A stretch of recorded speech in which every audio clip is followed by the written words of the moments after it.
EM फेरेंगाया फिन आरोबाव बर' रायजो राजाफोरखौ होफिननो एभिक्सन खालामफिननो थाखाय थिरांथा लादों। बे खोथाखौ बिथाङा ससियेल मिडियायाव फोसावफैदों। बिथाङा गावखौनो गाव मा सानथारखो, दिनैनि बे बिटिसि बिटिआर बेसिम मोनफैनायाव गाव हारसिंनिल' जाथियाव अबदान दं नामा? स' दिनै बेनि सोमोन्दै मोजाङै सावरायगोन।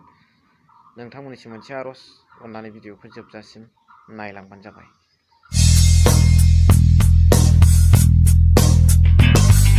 हेल' everyone, once again welcome back to the channel. दिनैनि गोदान भिडिअ'आव नोंथांमोन बयखौबो गोसो गोथारै बरायदों। लोगोसे आसा खालामो इसोरनि अननायाव नोंथांमोन बयबो मोजां दं।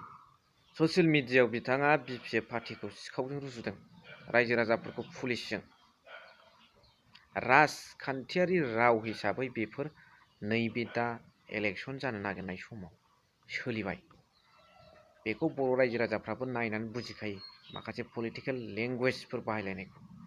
नाथाय नैबे समाव जे बर'फोरखौनो बिथां रनजित बसुमतारिया एभिक्सन खालामफिननो नागिरदों, थाखानाय जायगाखौ, थाखानाय मावखानाय हा हुफोरखौ बिथाङा सेफिननानै लाफिननो नागिरदों।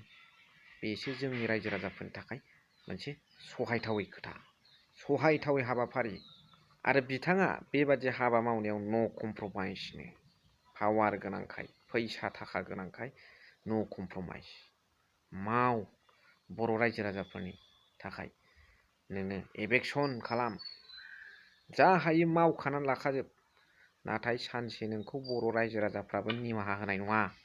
नोंनि बेबादि आखलनि थाखायनो, बेबादि हाबा मावनायनि थाखायनो नोंखौ रायजो राजाफ्रानो बोख्लायगोन।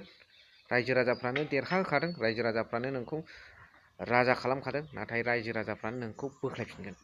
नोङो गभर्नमेन्टनि सासे खामानि मावग्रा हिसाबै थाबाय, आरो रायजो राजानि रिप्रेजेन्टेटिभ्स हिसाबै नों मोजां गाज्रि सलुसनावथ' फैनो हायो।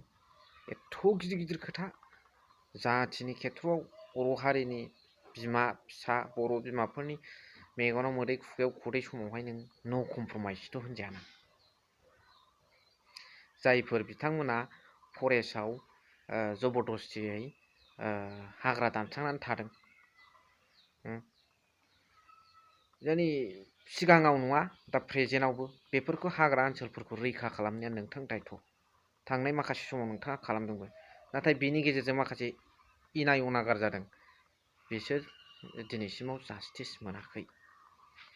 आजिलके है व्यक्ति हकले जास्टिस पोवा नाय। नाथाय दिनै जायफोरा बिथांमोनहा हाखौ फानखांखाबाय, सिगांनिफ्रायनो थाबोनाय फरेस्ट लेन्डमोन, आरो फरेस्ट लेन्डआव थानायनि माखासे इन्डियान कनस्टिटिउसनावबो अधिकार दं। बे अधिकार हिसाबै बिथांमोनाथ' मिन्थिला, सोरबा गामिनि गावबुरा बा गामिनि गिदिर सोरबा साख्रि मावनाय, सोरबा लेखा गोरों सुबुंफ्रा मिथिनोसै। नाथाय बिथांमोन गथाय रायजो राजाफ्रा मिथिला, थाबायल'। खिन्थु फरेस्ट लेन्डआवबो थानो मोननायनि इन्डियान कनस्टिटिउसना राइट्स होदों। आरो जोंलाय भुमिपुत्र, जोंनि हा बे बड'लेण्ड ओनसोला। दा बेवहाय सिगाङाव जानाखि फरेस्ट लेन्डफोरखौ कब्जा खालामनानै माखासे साहा बागान, रबार बागान गायलानानै बे फरेस्ट लेन्डफोरखौ आवग्रिनानै लानायखौ नों मा खालामो आं बुङाखै, लेखा खाथ्र' गैयैफोरखौ। खिन्थु बे सिगाङाव थाखानाय माखासे बर' रायजो राजाफ्रा थानाय बुस्थुखौ जे मालायनो फानबाय, फरेस्ट लेन्डब्लाबो, दा बे फाननायखौ सिख'नानै लाफिननारबाय रनजित बसुमतारि इएमआ। बेनि थाखाय दस्रा सावरायनाय बा दस्रा लामा दिहुननो हायो। अयनाय मालाय बायबाय, न' लुबाय, रायजो जाबाय, बेखौ सिफायनाया जों रायजो राजानि थाखाय सहायथाव ना सहायथावै, बेखौ नोंथांमोन रायजो राजाफ्रा कमेन्ट्सनि गेजेरजों फोरमायहरदो। फरेस्टनि हाखौ बे ओनसोलनि नङा, जेरावबो फाननो मोनखाया। खिन्थु बे हालामनि हाखौ दासो जोङो प्रसेस खालामगासिनो दङ होनायनि।